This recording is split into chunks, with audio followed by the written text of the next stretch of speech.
Hey guys, thisvthattv here.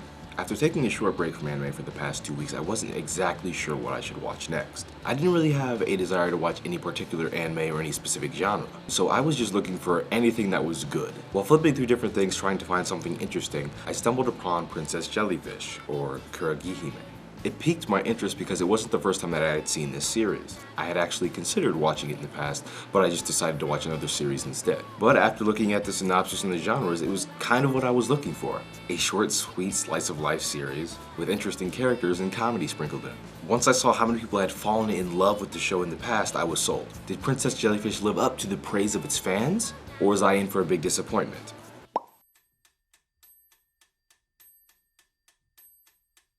Tsukimi Kurashita is a shy otaku girl who moves to Tokyo in order to pursue her dream of becoming an illustrator.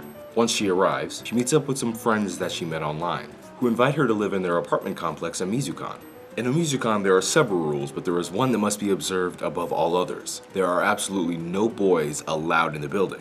But that's not the problem for the women living in this apartment. They'd each rather indulge in their own nerdy hobbies anyway. One night, while Tsukimi was trying to save a jellyfish from certain destruction, she was aided by a beautiful young woman who suggested that she just buy the jellyfish and take care of it herself. After helping Tsukimi carry the jellyfish tank and all the other necessary peripherals back to a Mizukon, she decided to sleep there for the night. The following morning, Tsukimi came to a shocking realization. The beautiful young woman who she just met was actually a young man about her age. Typically, there are two ways that the slice of life portion of an anime is integrated into the series. The first way is when an anime has an overarching narrative that embraces the other genres of the anime, such as action, mystery, or romance, and has slice of life elements mixed into it. The second way is when a series decides to take the slice of life elements and make that the main focus of the series, while sprinkling in other genres like comedy. Princess Jellyfish certainly falls closer to the latter style. This series, like many other slice of life shows, is very character driven. Any overarching story elements come in the form of problems for the characters to solve. This really allows the series to focus on the characters and how they're living their lives while still giving you a sense of progression. That being said, the story in and of itself isn't all that great. Like I said before, the only reason for it being there at all is just to give the character something to work for. The quality of the story isn't helped by the fact that the ending to one of the major problems presented in the series is abrupt. Comical and kind of expected, but abrupt. And I'm specifically saying the ending to that major problem because by the end of the last episode, that's really the only thing that's concluded. Several character stories were left completely unfinished, and not just the side characters either. The two main characters also have several things that weren't fully resolved by the end of the series.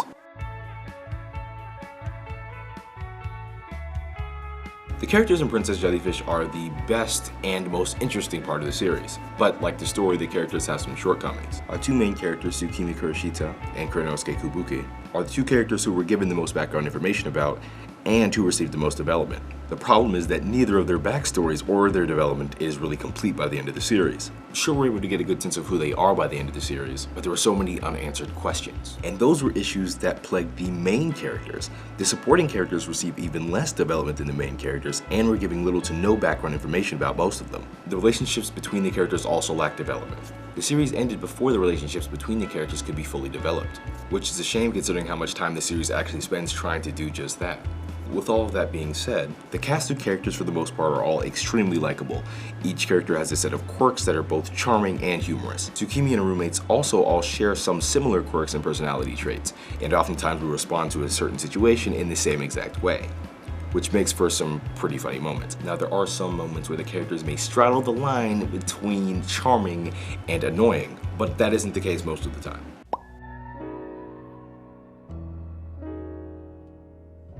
If I had to describe Princess Jellyfish's animation in one word, it would be pleasant. Its quaint animation style really fits the general eccentric and calm tone of the series. There aren't a whole lot of sharp, vibrant colors in this anime. You'll see them sometimes scattered throughout some of the scenes, but most of the time the colors are very soft.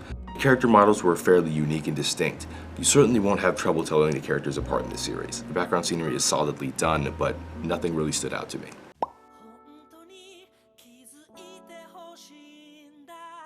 I enjoyed Princess Jellyfish's opening and ending songs. I think that the opening and ending songs are a pretty good representation of the feelings of our two main characters, Tsukimi and Kuranosuke. The opening reminded me a lot of Tsukimi and the ending reminded me a lot of Kuranosuke. I'm not saying why because I don't want to spoil anything, but I did really enjoy both the opening and ending songs. But I don't really have much of an opinion about the rest of the OST. That's because other than the opening and ending, nothing really stood out to me. Usually during the course of a series, there's a song or two playing in the background that catches my attention. But that didn't really happen here. The music served its purpose, I guess. I never heard anything that sounded out of place, but I also didn't really hear anything noteworthy while I was watching the series. However, after I finished the series, I listened to a few samples from the OST, and I must admit, the OST does have some unique and catchy songs, some of which are really good. Maybe it was because I was more interested in what was going on the screen, but the series' OST didn't really add a lot to the anime for me.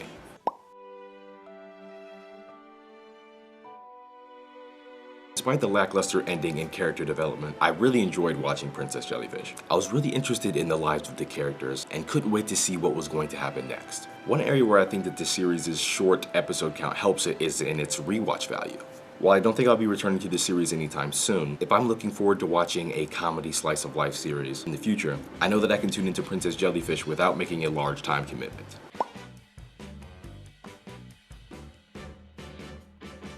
Here is the verdict and breakdown out of 5. Story, 3. Characters, 3.3. Animation, 3.4. Sound, 3.2. Enjoyment, 3.7. For a final verdict of 3.3 out of 5. While Princess Jellyfish doesn't do anything exceptionally well, the likable characters and solid animation help make this into a really entertaining anime. Thank you guys for watching. It's been a while. I think it's been about 6 months since my last review, so I really hope that you guys enjoyed this one. I'm going to try to bring reviews back more coming into this new year, as well as continue my other discussion videos, as well as some unboxings, which I think I'll be having another really cool one for you guys in the next month or so. Please make sure to like the video if you liked the video and to subscribe if you have not already. The show that I mentioned to you guys in my last discussion video that I was going to bring needs a little bit more tweaking. I'm going to try. It's something that I want to be able to make continuously, something that I won't have to take breaks from in order to make it, or when I get busy, I want to be able to continue to put out episodes anyway. So I'm going to tweak the format and the content a little bit, and hopefully I'll bring that to you guys soon. No definite timetable yet, but hopefully it'll be released at some point. Once again, I'd like to thank you guys for watching, and I'll talk to you guys later.